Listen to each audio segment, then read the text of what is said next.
Hello students, कैसे सब? उम्मीद करता हूँ सब ठीक ठाक होंगे। मैं पवन गुप्ता आप सभी का अपने क्लास में स्वागत करता हूँ। स्टूडेंट्स, इस समय हम मैथमेटिकल टूल्स फॉर फिजिक्स पढ़ रहे हैं, जिसके अंतर्गत हमने कई लेक्चर्स कंप्लीट किए हैं। अगर आपने उनको नहीं देखा है तो उनको एक बार जरूर देख लीजिए। आज का हमारा जो लेक्चर है बहुत ही ज्यादा खास इंपॉर्टेंट है, क्योंकि आज हम पढ़ने वाले हैं कैलकुलस के बारे में। कैलकुलस जो होता है ये दो पार्ट में डिवाइड किया गया है। एक होता है डिफरेंशियल कैलकुलस और एक होता है इंटीग्रल कैलकुलस, जिसे हिंदी में कहते हैं अवकल कैलकुलस, और दूसरा है समाकल कैलकुलस। यानी अवकलन और समाकलन के बारे में हमें पढ़ना है, जिसे आप dy by dx के नाम से जानते हो और अक्सर आप देखते हो और उसी से हमेशा डरते रहते हो शुरुआत में, जब तक आपने उसको नहीं पढ़ा है तब तक। ठीक है। और खास तौर से जो बायो ग्रुप के स्टूडेंट होते हैं उनके लिए तो बहुत बड़ी दिक्कत होती है इस टॉपिक में।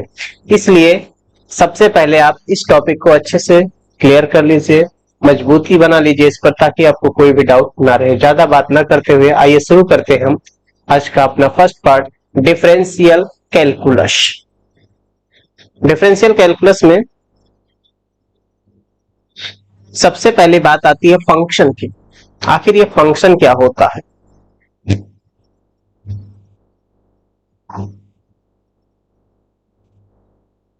फंक्शन एक तरह से रिलेशन है, या कह सकते हैं एक नियम है, एक रूल है, जिसमें क्या होता है, कुछ इनपुट्स होते हैं और उन इनपुट्स के द्वारा हमें कुछ आउटपुट्स मिलते हैं। तो फंक्शन क्या है? एक तरह से आप समझ सकते हो एक मशीन। ठीक है, मशीन है, मशीन में कुछ डाला जाता है तो उससे कुछ आउटपुट मिलता है। तो जो मशीन है वही फंक्शन। एग्जाम्पल के लिए जैसे आपने देखा होगा चारा काटने वाली मशीन, आपने देखा होगा। उसमें क्या होता है कि चारा डालते हैं और बाद में क्या होता है, वो कट करके आउटपुट बाहर मिलता है। इसी प्रकार से और भी हम मशीन की बात करें, जैसे आपने आटा देखा होगा, जब गेहूं को मशीन में डाला जाता है तो वो उसको पीस करके बाहर निकालती है आटा के रूप में।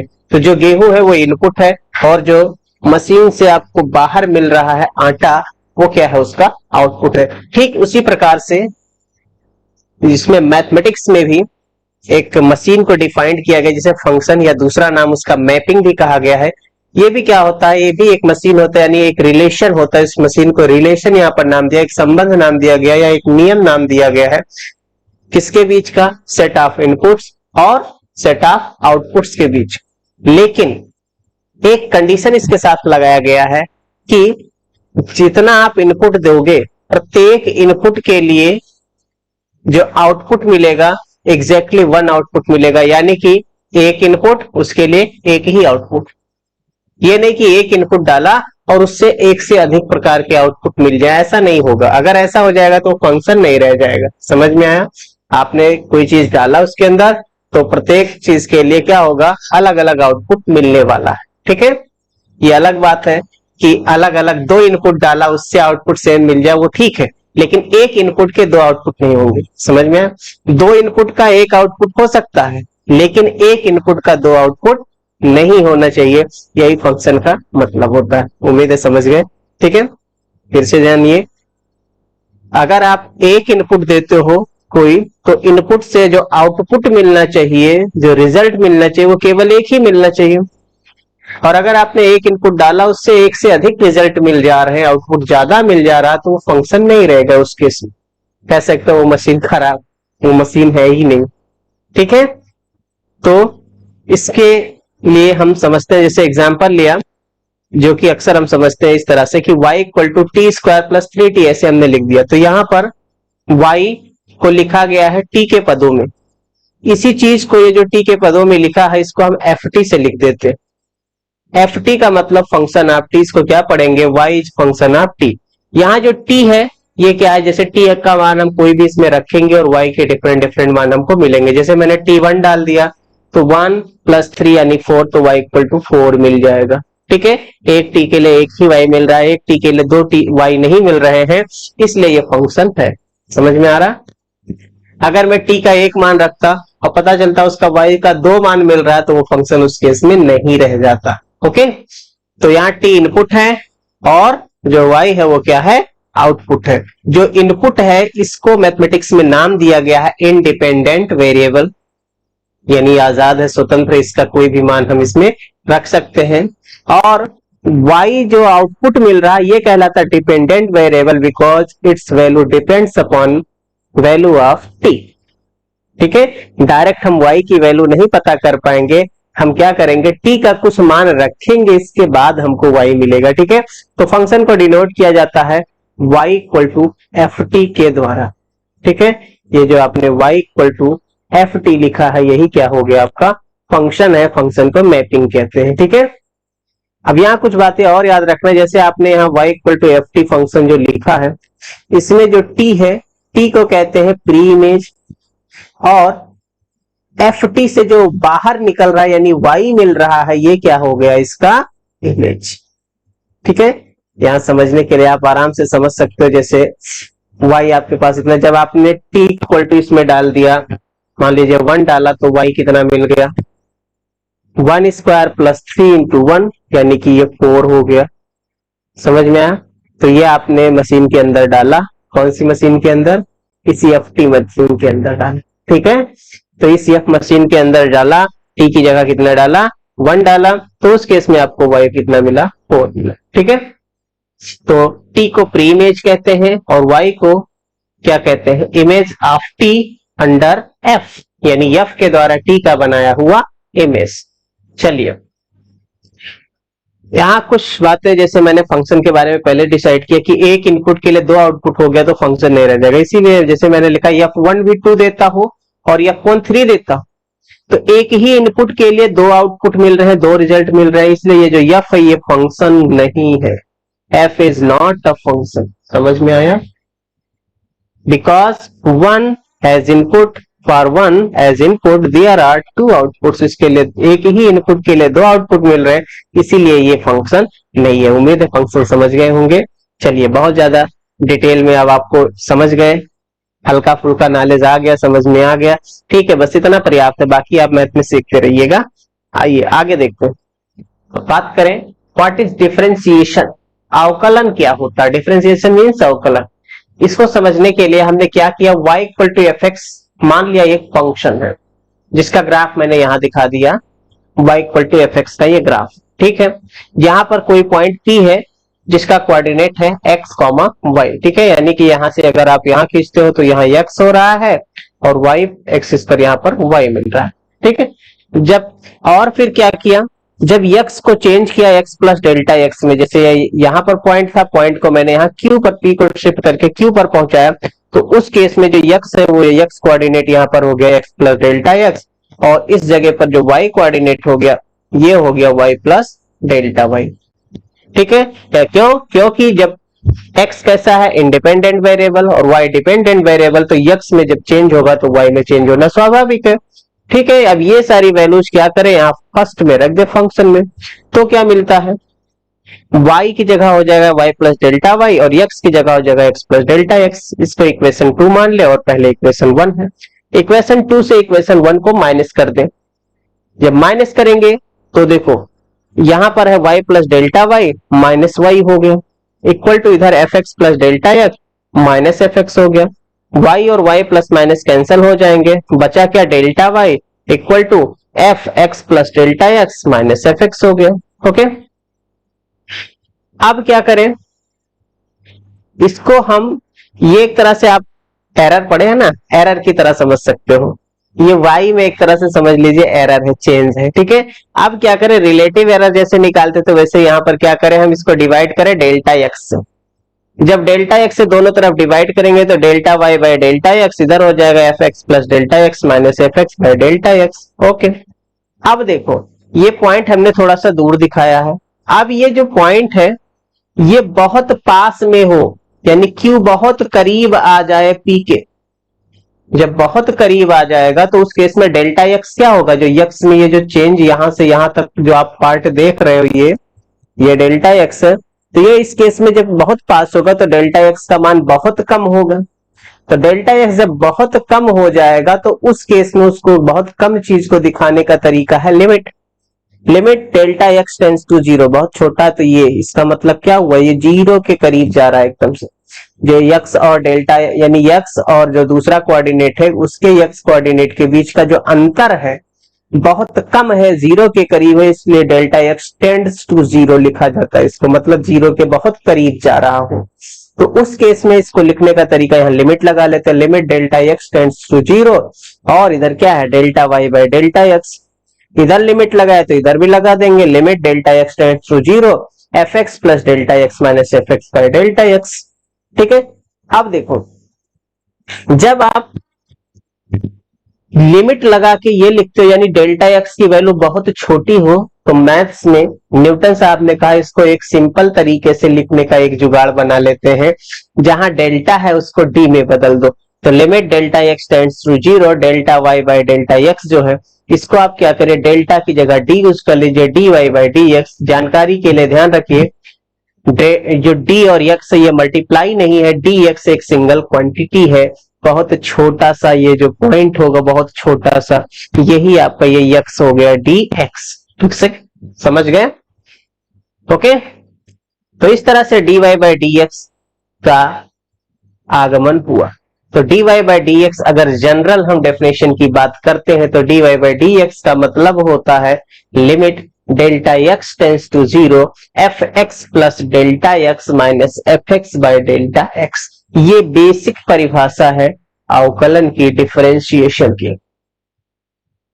ओके, कुछ लोगों के सर के ऊपर से निकल गया होगा, कोई बात नहीं, आप सिर्फ इतनी बात तो याद कर सकते हो कि limit delta X tends to zero delta Y by delta X है, तो इसको हम लिखते हैं D Y by D X. Okay, अच्छा अब देखिए आगे की बात करें। अब ये जो हमने D Y by D X की बात की, इसकी बात की हमने डी वाई डी एक्स की, तो D Y by D x को डी वाई से भी लिखा जाता है, इससे लिखा जाता है डी वाई से भी लिखा जाता है। और इसको कहते क्या है भाई, इसको कहते हैं is known as differential coefficient. याद रखिए क्या कहते हैं, डिफरेंशियल कोएफिशिएंट। हिंदी में कहते हैं इसको अवकल गुणांक। क्या कहते हैं, अवकल गुणांक। किसका, y का, किसका अवकल गुणांक, y का, विद रिस्पेक्ट टू x, जो नीचे वेरिएबल लिखा इसके रिस्पेक्ट में क्या कहते हैं, D Y by D x को differential coefficient of y with respect to x। समझ गए? अच्छा, दूसरे शब्दों में हम ये कहें कि x में बहुत छोटा सा परिवर्तन किया जाए तो y में क्या सापेक्ष परिवर्तन होगा, उसी को कहते हैं D Y by D X. समझ में आया? दूसरे शब्दों में ये भी कह सकते हैं D Y by D X का मतलब होता है y कैसे बदल रहा है जब x बदल रहा है। ठीक है, क्या कहते हैं, rate of change of y with respect to x। समझ गए? अब रेट ऑफ चेंज तो फिजिक्स में बार बार आने वाला है, तो समझ जाओ कि वहां पर बार बार अवकलन का प्रयोग होने वाला है। तो rate of change of y with respect to x is written as D Y by D X. Okay, अब ग्राफिकल मतलब इसका क्या हुआ, ग्राफिकल मतलब के लिए देखो, जो पॉइंट बहुत करीब आ गया ना, डेल्टा एक्स ना के बराबर हो जाए, एक्स में परिवर्तन ना के बराबर हो जाए, तो एक सिंगल पॉइंट का हम बात कर सकते हैं, एक सिंगल पॉइंट कंसीडर कर सकते हैं। और इस जगह पर जो इसका ग्राफ बनेगा वो एक क्या बनेगा, टेंजेंट बनेगा, स्पर्श रेखा बनेगा। टेंजेंट मतलब स्पर्श रेखा, और स्पर्श रेखा इस तरह से बन जाएगा। और ऐसे केस में D Y by D X क्या बन जाएगा, ऐसे केस में D Y by D X जो बन जाएगा ये होता है स्लोप। क्या कहलाता है, स्लोप, स्लोप ऑफ टेंजेंट, स्पर्श रेखा की प्रवणता। इसको क्या कहते हैं, स्पर्श रेखा की प्रवणता, जो कि tan साई के बराबर होता है। ठीक है, नहीं समझे फिर से समझाता हूं, जरा देखिएगा।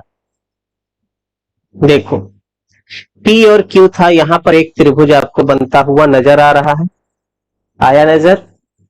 ठीक है, तो ये आपके पास चेंज हुआ इतना डेल्टा y और इतना चेंज हुआ डेल्टा x। अब यहां पर कुछ एंगल अगर बनाया हो ये, तो delta Y by delta X क्या बनेगा, ten into ten some angle का बनेगा, थीटा जैसे बनाया तो टेन थीटा बनेगा। तो टेन थीटा क्या होता है, स्लोप ही तो होता है, इसीलिए D Y by D x को भी क्या लिखा गया है, स्लोप लिखा गया है। समझ गए? ठीक है, ये ऐसा हुआ कि जैसे आपके पास ये बन गया, ये है डी एक्स और ये है आपके पास डी वाई, और ये एंगल है अगर साई, तो डी आपके पास इस तरह से बनकर तैयार हो गया। समझ गए? तो D Y by D X slope कहलाता है। स्लोप आपने पढ़ रखा है, मैंने पढ़ा दिया है, जब स्ट्रेट लाइन पढ़ाया है तब कोऑर्डिनेट ज्योमेट्री के अंतर्गत हमने जब पढ़ाया, तो वहां पर स्लोप से एम से लिखते थे, इसी को आप यम से लिखते थे, तो m equal to d Y by D x हो गया, जो कि टेन साई के इक्वल हो जाएगा। अब यहाँ नोट के रूप में याद रखिए, जो D Y by D X से अगर स्ट्रेट लाइन पढ़ते हो तो उसके लिए तो कांस्टेंट होता है। ठीक है, for straight line D Y by D X is constant, जैसा हमने पढ़ा है पहले, D Y by D X मतलब स्लोप। लेकिन अगर कर्व है तो उसके लिए D Y by D X different हो जाएगा, बिकॉज एंगल बिकम डिफरेंट। जैसे यहां पर देखो डिफरेंट हुआ, अगर पॉइंट यहां लेंगे तो यहां का जो टेंजेंट होगा वो कुछ और बन जाएगा, ये इधर बन जाएगा, टेंजेंट बनेगा, तो इसका एंगल कुछ और होगा, इसका एंगल कुछ और होगा, तो इस तरह से ये डिफरेंट डिफरेंट बन जाएंगे। तो अगर D Y by D X variable है तो याद रखो कर्व कैसा होगा, वक्र होगा, और स्ट्रेट लाइन है तो स्ट्रेट लाइन के लिए हमेशा D Y by D X एक कांस्टेंट रहेगा। ओके, अब देखो यहां पर मैंने एक बात इंडिकेट कर दिया, we have difficulties to find the slope of curve at different points. Actually D Y by D X का मतलब हमें ये समझ में आया कि हम क्या कर रहे हैं, कर्व के टेंजेंट का स्लोप पता कर रहे हैं, लेकिन जरूरी नहीं कि हर कर्व को आप खींच सको, ड्रा कर सको आसानी से। तो जब कर्व को हम ड्रा नहीं कर सकते, उसका हमें स्लोप निकालना है डिफरेंट डिफरेंट पॉइंट पर, तो उस केस में न्यूटन ने क्या किया, कैलकुलस में इसको D Y by D x को लगा दिया, मैथ की एक ब्रांच बना दी कैलकुलस, और उसी में डिफरेंशिएशन का यूज कर दिया, और एक सिंपल वे यानी डिफरेंशिएशन का यूज करके स्लोप निकालना उन्होंने बता दिया। हालांकि स्लोप में ही नहीं काम आया, काम बहुत सारी चीजों में आया, लेकिन बेसिक आइडिया पहले यही था कि स्लोप कैसे निकाला जाए अगर अपने पास कोई कर्व है तो। ठीक है, समझ गए? चलिए आगे बढ़ते हैं। उम्मीद है डिफरेंशिएशन का कुछ कुछ फीलिंग आपके अंदर आया होगा। तो ये तो सिर्फ फील कराना था, मेन मकसद क्या है, हम डिफरेंशिएशन को सीख सके। सीखने के लिए आते हैं आगे। ठीक है, तो डिफरेंशिएशन के लिए कुछ शुरुआत में रूल्स बनाए गए, फार्मूले बनाए गए, कहां से, उसी बेसिक फार्मूले से जो D Y by D X का हमने बेसिक फार्मूला निकाला, limit delta X tends to zero F X plus delta X minus F X by delta X, ये यहां पर जो मैंने बताया था ये वाला फार्मूला। इसी फार्मूले का इस्तेमाल करके बहुत सारे फार्मूले ड्राइव किए गए, तो हम ड्राइव करने नहीं जा रहे हैं, हम सिर्फ और सिर्फ उस फार्मूले को जानने जा रहे हैं। पहला फार्मूला, अगर y बराबर एक कांस्टेंट दिया हो, y बराबर कांस्टेंट दिया है, उस केस में उसका अवकलन हमेशा जीरो होता है। दैट इज, अगर आप किसी कांस्टेंट का अवकलन कर रहे हो तो वो क्या होता है, जीरो होता है। ठीक है, उदाहरण के तौर पर जैसे y इक्वल टू 7, 7 तो बदलने वाला नहीं कहीं है, तो 7 को क्या कहते हैं, कांस्टेंट है। अगर कांस्टेंट है तो 7 का डिफरेंशिएशन जीरो हो जाएगा, D Y by D X का क्या हो जाएगा, जीरो हो जाएगा। जैसे y इक्वल टू हमने पाई ले लिया, तो पाई का डिफरेंशिएशन करना, पाई क्या होता है, कांस्टेंट होता है, पाई का भी मान फिक्स है, तो ये कांस्टेंट है, एक्स पर डिपेंड नहीं करता, तो उस केस में ये भी क्या हो जाएगा, D Y by D X इसका जीरो हो जाएगा। समझ गए?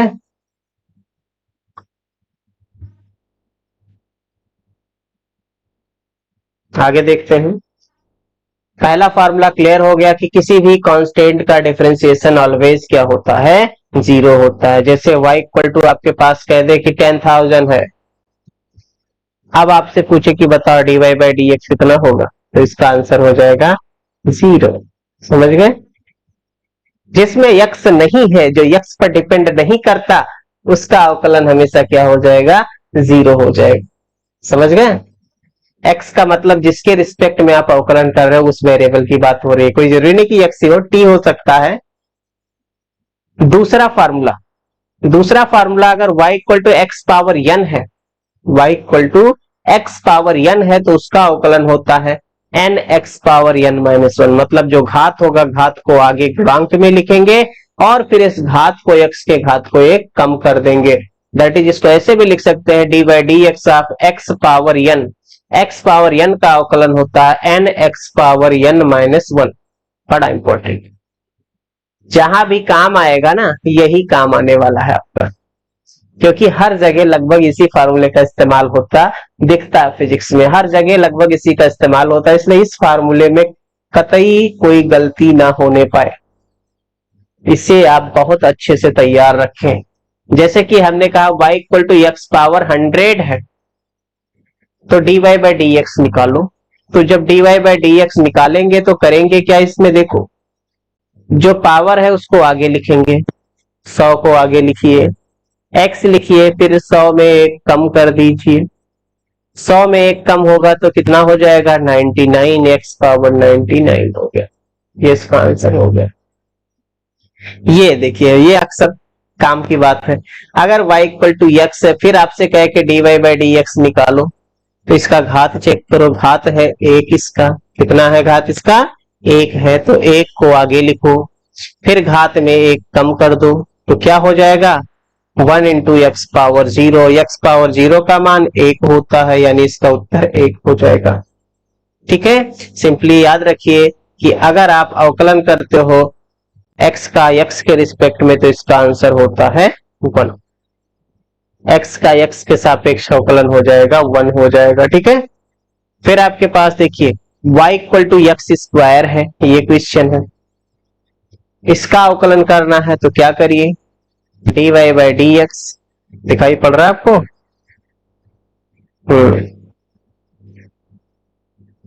चलो देखो, dy by D x equal to घात कितना है इसका, पावर है 2, 2 को आगे लिखेंगे, फिर पावर में 1 कम कर देंगे, 2 माइनस 1, तो कितना हो जाएगा dy by D x, 2 x power 2 minus 1 यानी 1, 1 लिखो ना लिखो ऐसे लिख दो। तो आपको याद हो गया कि जब आप अवकलन करोगे एक्स स्क्वायर का एक्स के रिस्पेक्ट में, तो आंसर हो जाएगा 2x। समझ गए? अगर आपके पास y equal to 1 by x है, तो इससे पहले आप क्या लिखो, x का घात ऊपर जाएगा तो माइनस 1 हो जाएगा। अब आप इसका अगर अवकलन करते हो, dy बाई डी एक्स निकालते हो, तो माइनस 1 पहले आगे आएगा, x के घात माइनस 1 में एक और कम कर देंगे, तो माइनस 1 इंटू समथिंग माइनस आ जाएगा, और x पावर देखो माइनस 1 क्या हो जाएगा, माइनस का 2, जिसे आप लिख सकते हो माइनस 1 अपॉन एक्स स्क्वायर। समझ में आ रहा? फिर देखो y equal to under root x आ गया, अगर आपके पास ये क्वेश्चन आ गया, तो पहले तो इसको लिखो y इक्वल टू एक्स का घात 1/2, 1/2, अंडर रूट का मतलब पावर में 1/2। फिर dy बाई डी एक्स निकालिए, तो घात को पहले आगे करिए, पावर को पहले आगे करिए, इंडेक्स को आगे करिए, और फिर इंडेक्स में पावर में 1 कम कर दीजिए, तो 1/2। x का पावर देखो, इसको 2 से इधर मल्टीप्लाई करेंगे, 2 1 2, 1 में 2 यानी 1 में 2 माइनस होगा -1, -1/2, ये इसका आंसर हो जाएगा। ठीक है, और जिसका पावर माइनस में उसको आप नीचे ऐसे अंडर रूट में भी लिख सकते हो, 1/2 रूट x, इसका आंसर हो जाएगा। ओके,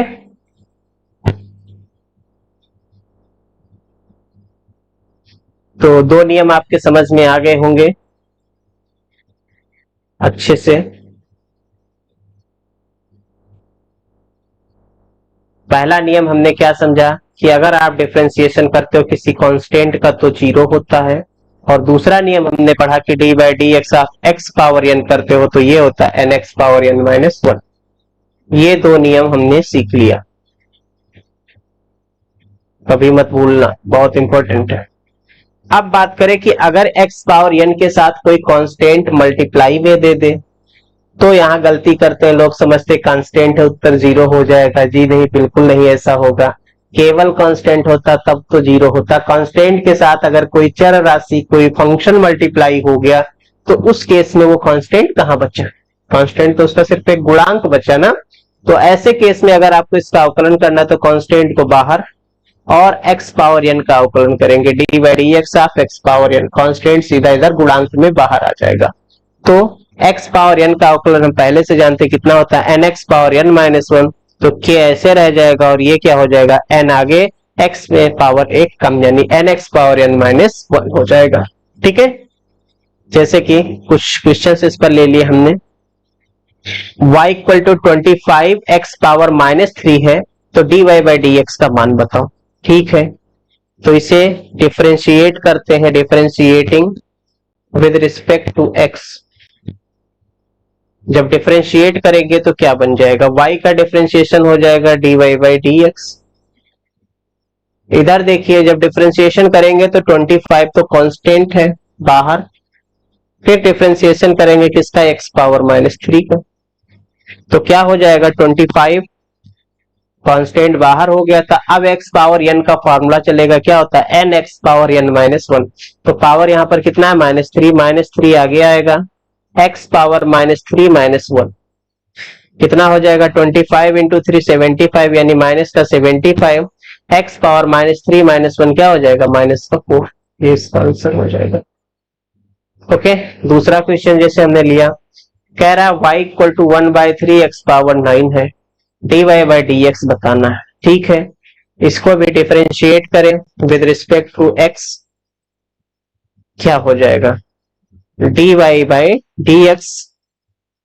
1/3 तो कांस्टेंट है, x पावर 9 का अवकलन करना पड़ेगा। तो अब डायरेक्ट करना सीख लो, बार बार डी बाई डी एक्स लिखना कोई जरूरी है। तब जब अवकलन करते हैं तो घात आगे आता है, पावर आगे आता है, यानी 9 आगे आ जाएगा मल्टीप्लाई में, और पावर 1 कम हो जाता है हमेशा। तो 9 से 1 कम करेंगे 8, 3 से कैंसिल कर दो 9 को, 3 1 जा 3, 3 3 जा 9, तो कितना हो जाएगा, 3x पावर 8। ये इसका आंसर हो जाएगा। एक और क्वेश्चन देखिए, y equal to -1/2 t power 7 है, तो dy बाई डी टी निकालना। तो इसे डिफरेंशिएट करेंगे t के रिस्पेक्ट में, differentiating with respect to t। Practice बहुत अच्छे से बनाइए, इस पर पकड़ बहुत मजबूत होनी चाहिए इसकी। तो dy बाई डी टी निकालेंगे तो क्या हो जाएगा, पहले तो ये देखो -1/2 तो कांस्टेंट है, कांस्टेंट को ऐसे लिख लो। t पावर 7 है तो इसको क्या लिखेंगे, पहले पावर को आगे करेंगे और पावर में 1 कम कर देंगे, 7 से 1 कम करोगे 6, तो ये हो जाएगा आंसर माइनस का 7/2 t पावर 6, ये इसका आंसर हो जाएगा। उम्मीद है समझ गए होंगे। चलिए आगे बढ़ा जाए।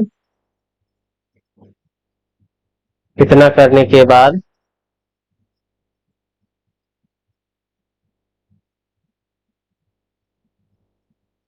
आगे देखिए, कुछ और फार्मूले तक हमने 3 फार्मूले पढ़े। किसी कांस्टेंट का अवकलन 0 होता है, x पावर n का अवकलन होता है nx पावर n माइनस 1, और अगर किसी फंक्शन के साथ कांस्टेंट मल्टीप्लाई है तो कांस्टेंट को बाहर करके केवल फंक्शन का ही अवकलन करना हो। अब बात आती है, अपने पास फंक्शन में ट्रिग्नोमेट्री भी तो आती है, ट्रिग्नोमेट्रिक फंक्शन का भी हमें अवकलन याद रखना है, फार्मूले याद रखना है। तो एक बार तो सारे फार्मूले देख लीजिए क्या क्या होता है। अगर आप साइन एक्स का अवकलन करते हो तो कॉस एक्स होता है, साइन एक्स का अवकलन कॉस एक्स, और कॉस एक्स का अवकलन होता है माइनस का साइन एक्स। ठीक है, एयर में ऐसे तैयार करिए, साइन एक्स का अवकलन कॉस एक्स और कॉस एक्स का अवकलन माइनस साइन एक्स। ठीक, फिर tan x का अवकलन होता है sec square x, tan x का अवकलन सेक स्क्वायर एक्स होता है, और cot x का अवकलन होता है माइनस कॉसेक स्क्वायर एक्स। फिर sec x का अवकलन होता है sec x into tan x, और cosec x का अवकलन होता है minus cosec x into cot x। देखो तीन को एक क्रम में याद रखो, sin x का अवकलन cos x, tan x का अवकलन sec स्क्वायर x, और sec x का अवकलन sec x into tan x. ठीक, फिर नीचे वाले जो तीनों हैं सबके आगे माइनस से ध्यान देना, cos x का अवकलन minus sine x, cot x का अवकलन माइनस cosec स्क्वायर एक्स और cosec x का अवकलन minus cosec x into cot x, यानी जितने c से शुरू हो रहे हैं सबके आगे माइनस है। c for cos, c for cot, c for cosec, ठीक है। तो जो c लेटर से स्टार्ट हो रहे हैं उनमें अवकलन करने के बाद रिजल्ट में माइनस आगे आ रहा है। cos x का अवकलन minus sine x, cot x का अवकलन माइनस cosec स्क्वायर एक्स और cosec x का अवकलन minus cosec x into cot x, okay. तो ये बात थी ट्रिग्नोमेट्रिक फंक्शन के अवकलन की। बार बार इसको लिखिए, एक चार्ट बना लीजिए और जहां पर आप रहते हैं, जहां पढ़ाई करते हैं, स्टडी करते हैं, वहां पर उसको लगा लीजिए ताकि आपकी नजर उस पर जाती रहे। जब नजर पड़ता रहेगा तो वो याद होता रहेगा। आगे बढ़ते हैं। अगला 5 नंबर रूल क्या कह रहा है, एक्सपोनेंशियल फंक्शन और लॉगरिथम फंक्शन भी हमने पढ़ा है। एक्सपोनेंशियल फंक्शन का बड़ा आसान है अवकलन, अगर e पावर x है तो इसका अवकलन e पावर x ही रहता है, ठीक है। e पावर x का अवकलन e पावर x ही रहता है और log ex यानी log x बेस e, अगर log x बेस e का अवकलन करते हो तो ये 1/x होता। ध्यान देना, e पावर x का अवकलन e पावर x और log x का अवकलन 1/x, ऐसे याद रख सकते हैं, ठीक है। लेकिन कोई जरूरी e पावर x हो, a पावर x, a का मतलब कुछ भी, कोई भी संख्या हो सकती है। a का मतलब कोई भी संख्या हो सकती है। तो अगर a पावर x आ गया तो a पावर x का अवकलन e पावर x के अकॉर्डिंग a पावर x रहेगा, साथ ही साथ इसमें मल्टीप्लाई में आ जाएगा log a power x log a, ठीक है। और अगर log x में बेस e ना रहकर बेस a हो जाए, यानी e ना रह करके नेचुरल log ना रह करके कोई भी log बन जाए, सामान्य log बन जाए, तो उस केस में 1/x तो रहेगा लेकिन मल्टीप्लाई हो जाएगा log e base a, log e base a। Confusion होता है इसमें, ठीक है, लेकिन बहुत ज्यादा आपको इस पर अभी ध्यान देने की जरूरत नहीं है। जब आएगा तो वहां पर थोड़ा विशेष ध्यान दे देना, लेकिन अभी के लिए मैं बता दे रहा हूं जानकारी के लिए बस, ठीक है। आप याद सिर्फ 3 रखिए अभी, बाकी ये मैथ ग्रुप वाले अपना याद रखते हैं। जब जरूरत इसकी पड़ती है तो बेस चेंज प्रॉपर्टी लगा के हम वहां पर वैसे बता देंगे।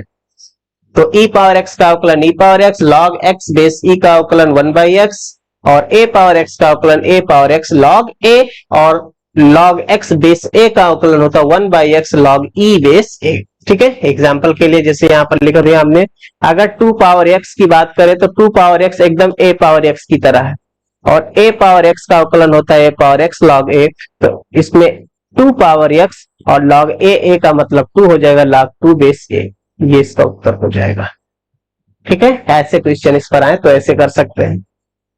जैसे आपके पास कह दे कि आप बताओ 7 पावर x से इसका अवकलन क्या होगा, तो क्या लिखोगे, 7 पावर x log 7, ठीक, बेसिक, ऐसे आप कर सकते हैं। तो ये बात थी ट्रिग्नोमेट्रिक फंक्शन का डिफरेंशिएशन यानी अवकलन, और फिर एक्सपोनेंशियल और लॉगरिथम फंक्शन का। फिर इनवर्स फंक्शन भी होता है जो कि क्लास 12 के मैथ्स में पढ़ाया जाता है। इसके फिजिक्स में आने के चांसेस बहुत कम होते हैं, बाई चांस आ जाए तो तैयारी रहनी चाहिए, ठीक है। चलिए 6 नंबर पर, अगर साइन इनवर्स x आ जाए, साइन इनवर्स x है तो ये इसका अवकलन होता है 1/√1 minus x square. Derivative of sine inverse x क्या होता है, 1/√1 माइनस एक्स स्क्वायर, ओके। और अगर derivative of cos inverse x निकालना है तो यही जो डेरिवेटिव था इसमें माइनस आ गया जाएगा, -1/√1 माइनस एक्स स्क्वायर, दो का पेयर तैयार करना। फिर tan इनवर्स x का डेरिवेटिव होता 1/1 प्लस एक्स स्क्वायर। और अगर cot इनवर्स x आ जाए तो इसका जब डेरिवेटिव निकालते, इसका डिफरेंशिएशन निकालते तो आगे सिर्फ और सिर्फ माइनस आ जाता है, बाकी कोई दिक्कत नहीं होती है। फिर बात करें अगर sec इनवर्स x है तो इसका derivative 1/mod x √x square -1 होता है, और cosec इनवर्स x है तो आगे माइनस आ जाएगा, -1/mod x √x square -1। Mod का मतलब होता है माइनस में नहीं होना चाहिए, प्लस का ही रहना चाहिए, ओके। चलिए इतनी सी बातें, अवकलन के इतने सारे फार्मूले, आपको बेसिक फार्मूले पहले तो इनको अच्छे से प्रिपेयर करना है, ठीक है। इसके बाद इतने में काम नहीं हुआ अभी अवकलन का, अभी भी चीजें हैं और भी फार्मूले हैं और भी आगे देखिए। आगे कुछ इंपॉर्टेंट नियम है, एक है मल्टीप्लिकेशन रूल, दूसरा है डिवीजन रूल। ये भी बड़ा काम का है, ठीक है, मल्टीप्लिकेशन और डिवीजन रूल। अब ये क्या कहता भाई, तो अच्छा मल्टीप्लिकेशन डिवीजन बाद की बात है, पहले तो एडिशन सब्ट्रैक्शन जान लो। एडिशन सब्ट्रैक्शन रूल में क्या होता है, जैसे आपके पास फंक्शन दे दिया y equal to u plus b या u माइनस बी, ऐसा दो, यानी जहां u और b क्या है, कोई x के फंक्शंस है, इस तरह से इसे दे दिया। तो ऐसे केस में अगर y का रिस्पेक्ट x के रिस्पेक्ट में अवकलन करते हो, dy बाई dx निकालते हो, तो u का differentiation du by dx plus minus b का differentiation dv by dx। Okay, example के लिए जैसे मैंने कहा y equal to a x square plus b x plus c है, जहां ए बी सी कोई कॉन्स्टेंट्स है। अगर आपसे कहा जाए अवकलन करो इसका x के रिस्पेक्ट पे, dy बाई dx निकालो, तो क्या करिए, एक एक पार्ट का, पहला पार्ट का अवकलन dy by dx of a x square, फिर दूसरे पार्ट का अवकलन dy by dx of b x, plus तीसरे पार्ट का अवकलन यानी dy by dx of C.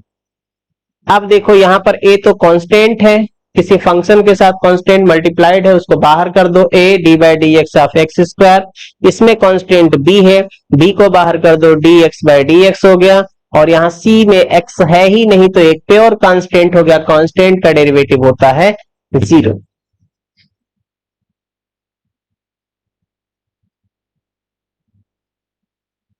Constant का डेरिवेटिव क्या होता है, 0। तो इस तरह से बना क्या a। अब देखो एक्स स्क्वायर का डिफरेंशिएशन, तो आपने फॉर्मूला क्या पढ़ा है कि अगर आप अवकलन करते हो x पावर n का, तो होता है nx पावर n माइनस 1 होता है। इसके अनुसार अगर आप डेरिवेटिव करते हो एक्स स्क्वायर का, तो क्या हो जाएगा 2x पावर 2 माइनस 1, यानी कि सिर्फ और सिर्फ 2x। तो ये कितना हो गया आपके पास 2x। अब फिर आपके पास डेरिवेटिव निकालना है अगर x का, तो क्या हो जाएगा, x का पावर 1 होता तो 1x पावर 1 माइनस 1, यानी कि x पावर 0 जो कि हो जाएगा 1, इसलिए dx ओवर dx हो गया 1। तो बचा क्या 2ax प्लस b, ठीक है। दूसरा एग्जांपल लिया, y इक्वल टू हमने ले लिया sin x plus cos x, इसका डेरिवेटिव निकालना है। तो क्या करिए, डेरिवेटिव निकालने के लिए दो फंक्शन प्लस में लिखे हैं, तो dy by dx equal to क्या हो जाएगा, sin x का डेरिवेटिव प्लस cos x का डेरिवेटिव। sin x का डेरिवेटिव हमने क्या पढ़ा है फार्मूला अच्छे से, sin x का डेरिवेटिव होता है cos x, और cos x का डेरिवेटिव माइनस sin x। तो इसको उठा करके हम रख देंगे, sin x का डेरिवेटिव क्या हो गया cos x, minus cos x का डेरिवेटिव हो गया माइनस का sin x, ठीक है।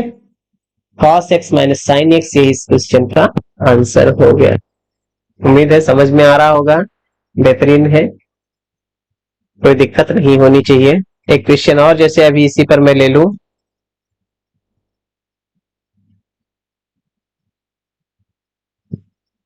कह दो y इक्वल टू है e power x plus log x, ऐसा दे दे। अब आपसे कहे dy बाई dx निकालो, तो e पावर x का डेरिवेटिव e पावर x ही रहता है, डायरेक्ट करना सीख लो, ठीक है। e पावर x का डेरिवेटिव e पावर x, और log x का डेरिवेटिव 1 बाई x होता है, तो ये इसका आंसर हो जाएगा। डायरेक्ट करना भी सीख लीजिए, क्योंकि मैं यहाँ तो सारा चीज लिख कर दिखा रहा हूं, आप कोशिश करिए प्रैक्टिस में इतना लाइए, फार्मूला याद है फटाफट डेरिवेटिव निकाल दे, ठीक है। एक और ले लूं, अगर मैं कह दूं कि y इक्वल टू है sine inverse x plus sec x।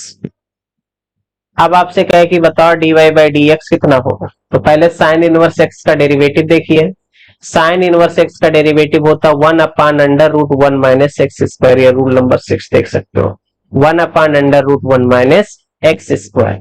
तो ये ऐसे लिख दीजिए 1 upon under root 1 minus x square plus sec x का डेरिवेटिव याद कर लो, सेक एक्स का जो डेरिवेटिव होता है यहाँ पर sec x into tan x होता है, तो इसको रख दीजिए, क्या हो जाएगा सेक एक्स इंटू 10x, ये इसका आंसर हो जाएगा। ठीक है, तो ये था एडिशन और सब्ट्रैक्शन रूल, यानी अगर ऐड या सब्ट्रैक्ट करके लिखे गए फंक्शन तो क्या करिए, हर एक पार्ट का डेरिवेटिव निकाल दीजिए। फिर देखिए मल्टीप्लिकेशन रूल और डिवीजन रूल की बात करें। मल्टीप्लिकेशन रूल में क्या होता है, अगर y equal to u into v, यानी दो फंक्शन आपस में मल्टीप्लाइड है, ये आपका पहला फंक्शन है और ये दूसरा फंक्शन है, तो इसका डेरिवेटिव करेंगे तो पहला फंक्शन दूसरे का डेरिवेटिव प्लस दूसरा फंक्शन पहले का डेरिवेटिव। ठीक है, u dv by D x plus v du by D x, ये हो गया। याद रखिए फर्स्ट फंक्शन सेकंड का differentiation plus second function first का डिफरेंशिएशन होता है। ओके, एग्जाम्पल के लिए अगर आप ले ले y equal to x into sine x, तो dy बाई डी एक्स कितना होगा, तो देखो एक फंक्शन ये हो गया, दूसरा फंक्शन ये हो गया। इसे क्या करिए, डिफरेंशिएट करिए विद रिस्पेक्ट टू x, तो क्या बन जाएगा, y का डेरिवेटिव हो जाएगा dy बाई डी एक्स। इधर देखो पहला फंक्शन लिखेंगे, दूसरे का डेरिवेटिव करेंगे, यानी D by D x of sine x, plus दूसरा फंक्शन ऐसे लिखेंगे साइन एक्स को, और डेरिवेटिव निकालेंगे पहले फंक्शन का यानी एक्स का। तो एक्स साइन एक्स का डेरिवेटिव होता है कॉस एक्स, साइन एक्स का derivative cos x, plus sine x ऐसे रहेगा, यहां x का x के रिस्पेक्ट में डिफरेंशिएशन कर चुके हैं, बार बार 1 आता है, तो इसका आंसर हो जाएगा x cos x plus sign x, ये इसका आंसर हो गया। फिर बात करें मल्टीप्लिकेशन के बाद एक रूल और है जिसका नाम क्या है, डिवीजन रूल। डिवीजन रूल खास है, थोड़ा सा भूल जाते हैं लोग इसको अक्सर। देखो y equal to u by v अगर ऐसा दिया हो, यानी ऊपर पहला फंक्शन है नीचे दूसरा फंक्शन है, दो फंक्शन है आपस में डिवाइड करके लिखे हैं, तो इसका अगर डेरिवेटिव निकालते हो d Y by D x, तो याद रखो डेनोमिनेटर यानी हर जिसे कहते हो ऊपर होता है अंश और नीचे होता है हर, तो हर का स्क्वायर लिख दीजिए, डेनोमिनेटर का स्क्वायर लिख दीजिए और वही डेनोमिनेटर यहां लिख दीजिए। फिर न्यूमरेटर यानी अंश का अवकलन माइनस यू लिखिए यानी कि अंश लिखिए और हर का अवकलन। ठीक है, आप याद रख सकते हो ऐसे। नीचे क्या करिए, मैं लिख देता हूं यहां पर, देखो क्या लिखेंगे यहां पर, हर का स्क्वायर, ऊपर हर लिखेंगे, अंश का अवकलन, अंश का अवकलन माइनस अंश लिखेंगे और हर का अवकलन, ऐसे याद रख सकते हो, हर का अवकलन। ठीक, अंश ध्यान रखना एकदम उल्टा चलता, थोड़ा सा अंतर क्या होता है, प्लस की जगह माइनस चलेगा और दूसरा फंक्शन पहले हो जाएगा, पहला फंक्शन बाद में हो जाएगा, इतना अंतर होगा, और नीचे भी स्क्वायर आ जाता। ओके, उम्मीद है समझ गए होंगे। समझने के लिए एक एग्जांपल ले लेते हैं ताकि और डिटेल में इसको समझ जाओ। y equal to e power t upon t square d Y by d t निकालना, तो इसे डिफरेंशिएट करेंगे विद रिस्पेक्ट टू टी, क्या बनेगा, सबसे पहले लिखे यहां पर d y over d t, फिर इधर काम करना है ध्यान से, पहले जो नीचे है उसका स्क्वायर कर लीजिए, टी स्क्वायर का स्क्वायर कर लीजिए। ठीक है, इसके बाद यही टी स्क्वायर यानी जो नीचे लिखा था उसको यहां लिखिए और इस बार अवकलन करिए डी बाई डी टी, आप ऊपर जो है ई पावर टी का माइनस लगाइए, ई पावर टी को एज इट इज, अब जो नीचे था उसका डेरिवेटिव यानी D by d t of T square, क्या हो जाएगा,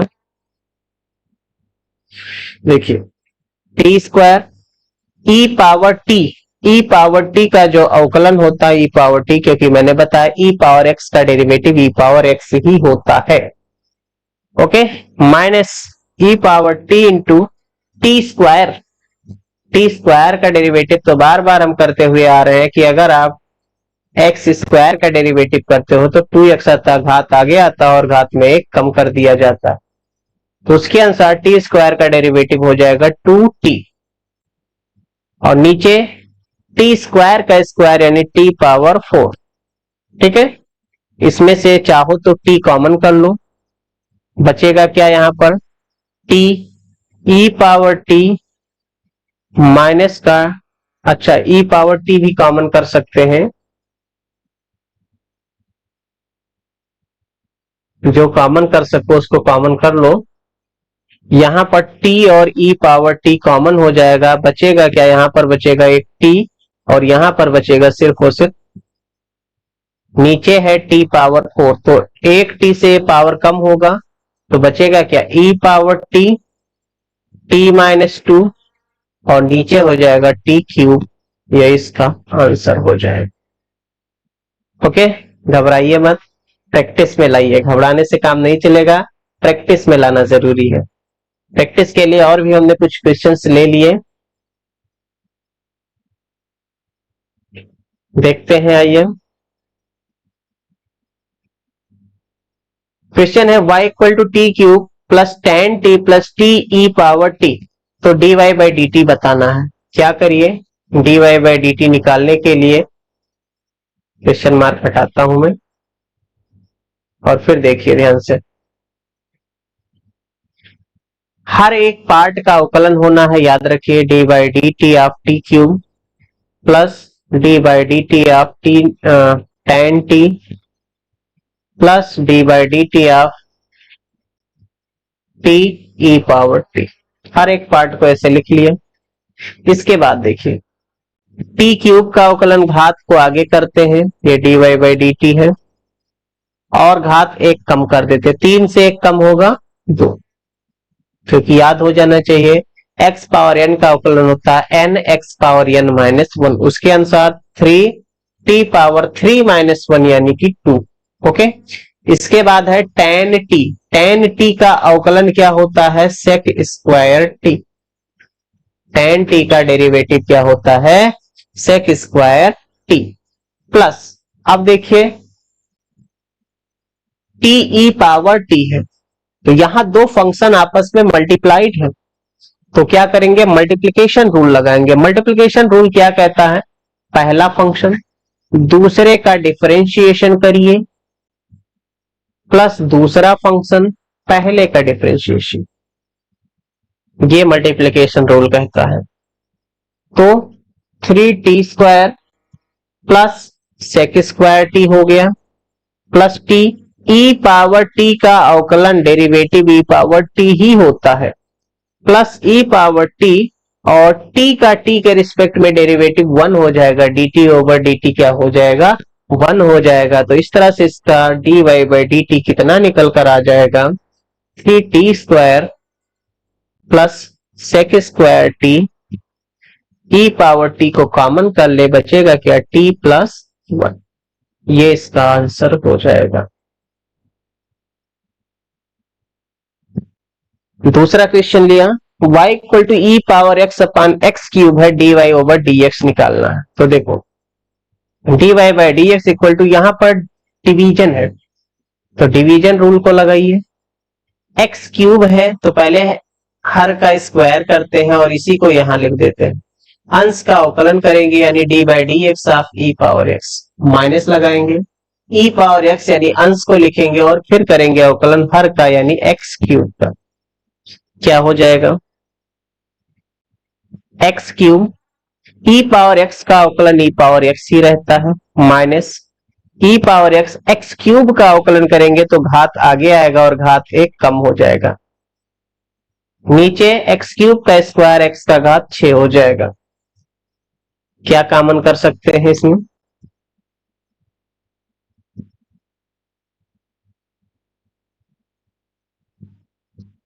ऊपर ई पावर एक्स कॉमन हो जाएगा और एक्स स्क्वायर ई पावर एक्स कॉमन, बचेगा क्या, यहां एक एक्स बचेगा, यहां 3 बचेगा, नीचे है एक्स पावर 6, तो यहां पर 2 घात इसमें से घट जाएगा, तो बचेगा क्या, ई पावर एक्स एक्स माइनस 3, और नीचे बचेगा एक्स का घात 4 एक्स पावर 4, क्योंकि यहां पर पावर 2 कम हो जाएगा, ये इसका आंसर हो जाएगा। उम्मीद है अच्छा लग रहा होगा, अब अच्छा लगे या खराब लगे समझना तो है ही। ओके, कुछ और बातें हैं उनको भी सीखते हैं। जैसे आपके पास y equal to sine a x आ गया, अभी तक साइन एक्स का डेरिवेटिव पढ़ा, लेकिन साइन ए एक्स यानी फंक्शन के साथ x के साथ कुछ मल्टीप्लाई हो जाए, ऐसे केस में जो ये a होता है ना, x के साथ जो मल्टीप्लाई होता है ये आगे आ जाता है। तो साइन एक्स का डेरिवेटिव cos x होता था, तो साइन एक्स का डेरिवेटिव साइन ए एक्स का डेरिवेटिव cos ए एक्स, लेकिन ये जो a है ये बाहर आ जाएगा, ठीक है। इसी प्रकार अगर y equal to e power a x यानी x के साथ एक कांस्टेंट मल्टीप्लाई हो गया है, तो e पावर x का डेरिवेटिव e पावर x होता था, तो इसका डेरिवेटिव क्या होगा e पावर ए एक्स, लेकिन x के साथ जो मल्टीप्लाई होगा ये आगे आ जाता है मल्टीप्लाई, ठीक है। अब ऐसा क्यों हो रहा है, तो इसको कहते हैं चेन रूल। क्या कहते हैं? Chain rule. चेन रूल कहता है कि अगर यह फंक्शन है u का, f फंक्शन है u का और u फंक्शन है x का, f के अंदर u है और u के अंदर x है, और आपको क्या करना है, इसमें से x तक पहुंचना है, तो f पहले तो f के पास पहुंचेंगे, f जाएगा u के पास और फिर u से x मिलेगा। समझ में आया? तो क्या करते हैं, dy बाई डी एक्स निकालना, तो पहले df बाई डी यू यानी f का u के रिस्पेक्ट में डेरिवेटिव, फिर क्या करेंगे इंटू u का x के रिस्पेक्ट में डेरिवेटिव, तब रिजल्ट पूरा होगा। समझ में आया? df by D you into D you by D x. तो यहां पर वही हो रहा है। देखो एग्जाम्पल के लिए हमने कहा कि साइन ऑफ कॉस एक्स है, इसका डेरिवेटिव निकालिए, तो करिए क्या, जो कॉस एक्स है ना इसको मान लीजिए u, ऐसे कॉस एक्स को क्या मान लिया हमने u, तो y इक्वल टू क्या हो जाएगा साइन u। अब डेरिवेटिव करेंगे dy बाई डी एक्स, तो क्या हो जाएगा d बाई डी यू, पहले u के रिस्पेक्ट में साइन u का डेरिवेटिव इनटू इस u का डेरिवेटिव करेंगे x के रिस्पेक्ट में, इसके अनुसार df by D you into D you by D x. फिर तो dy बाई डी एक्स क्या हो जाएगा साइन u का u के रिस्पेक्ट में डेरिवेटिव cos u, और u का हो गया du बाई डी एक्स। अब क्या करिए u का मान रख दीजिए, u कितना माना था cos u, तो जहां जहां u है वहां cos रख दीजिए cos x, तो dy by D x cos of u की जगह cos x, यहां भी u की जगह cos x, cos x का x के रिस्पेक्ट में डेरिवेटिव फिर करना पड़ेगा, तो cos x का डिफरेंशिएशन माइनस साइन x होता, तो cos x का डिफरेंशिएशन माइनस साइन x। ध्यान रखना d बाई डी एक्स एक साइन है, जैसे प्लस माइनस आप करते हो, डिवीजन करते हो, मल्टीप्लाई करते हो तो उस चिन्ह लगाते हो ना, साइन लगाते हो, तो d बाई डी एक्स भी एक तरह से सिंबल है, साइन है किसका, डेरिवेटिव का, इसीलिए उसको हटा दिया जाता है। कुछ लोग बड़े देर से कंफ्यूज होंगे d बाई डी एक्स कहाँ चला गया, तो d बाई डी एक्स एक सिंबल है, इसलिए उस सिंबल को हटा दिया गया, हमने हटा दिया, ठीक है। तो यहाँ पर d बाई डी एक्स आप cos x का हो जाएगा माइनस का साइन x, माइनस आगे कर दे, minus sine x into cos of cos x, इसका आंसर हो गया। दिखाई नहीं पड़ा ना, फिर से देख लो। ये जब आपने यहां पर डेरिवेटिव किया तो पहले क्या करेंगे, यहां तक आपको तो दिखाई पड़ा होगा, u का मान जब रखे तो cos ऑफ cos x हो गया, और u का मान यहां पर रख दिया, d by D x of cos x का डेरिवेटिव माइनस साइन x होता है, तो माइनस साइन एक्स को आगे लिख दिया, minus sine x cos of cos x, ठीक है। आइए आगे बढ़ते हैं, और समझने के लिए और भी क्वेश्चन चाहो तो ले सकते हो, जैसे कि यहाँ पर हम एक क्वेश्चन ले ले, सिंपली कह दें कि अगर y इक्वल टू आपके पास tan ऑफ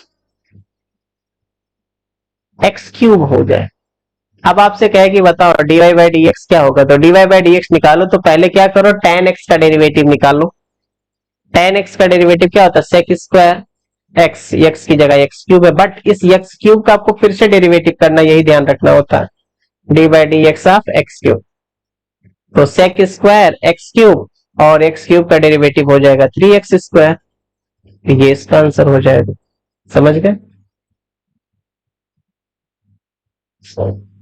आगे देखिए कुछ क्वेश्चंस लिया हमने, जैसे कि y equal to e power sine x है, d Y by D x बताओ कितना होगा, तो क्या करिए डेरिवेटिव निकालिए इसका d Y by D x, तो करेंगे क्या, ये इसको समझिए ई पावर एक्स है, क्या समझिए ई पावर एक्स है, तो ई पावर एक्स का डेरिवेटिव ई पावर एक्स होता है, तो ई पावर साइन एक्स का derivative e power sine x ही रहेगा, लेकिन साइन एक्स का फिर से डेरिवेटिव करना, यही ध्यान रखना होता है।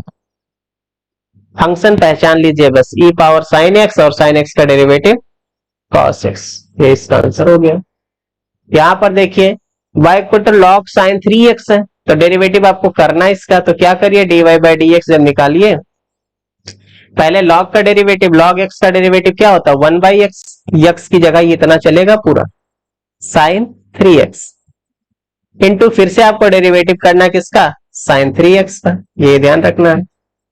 तो क्या हो जाएगा 1/sin 3x into sin 3x का डेरिवेटिव हो जाएगा cos 3x। फिर से ध्यान रखना है x होता तो काम चलता, 3x है, 3x है तो आपके पास फिर से 3x का डेरिवेटिव हो जाएगा,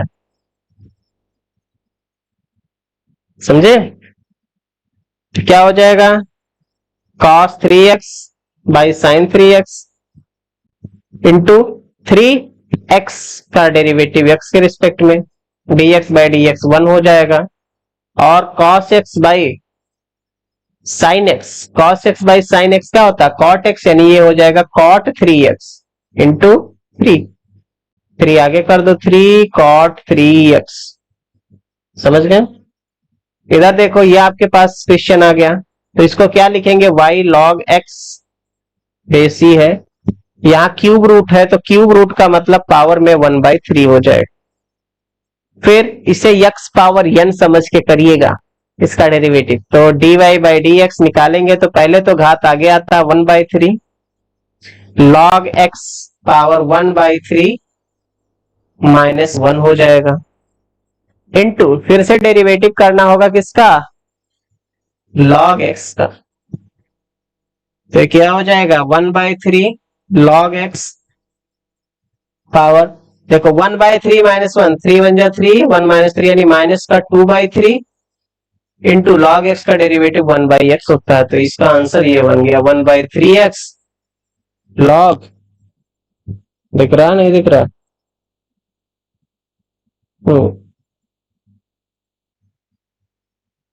log x बेस e का पावर -2/3, ये इसका आंसर हो। उम्मीद है सेशन अच्छा लगा होगा। एक पार्ट इसका हमने कंप्लीट कर लिया है, सेकंड पार्ट इसका यानी इसका एप्लीकेशन हम कैसे करेंगे, यूज कहाँ करेंगे, कैसे हम यूज करेंगे, इसका एप्लीकेशन कहाँ करेंगे, इसको हम सीखेंगे नेक्स्ट लेक्चर में। वीडियो देखने के लिए धन्यवाद।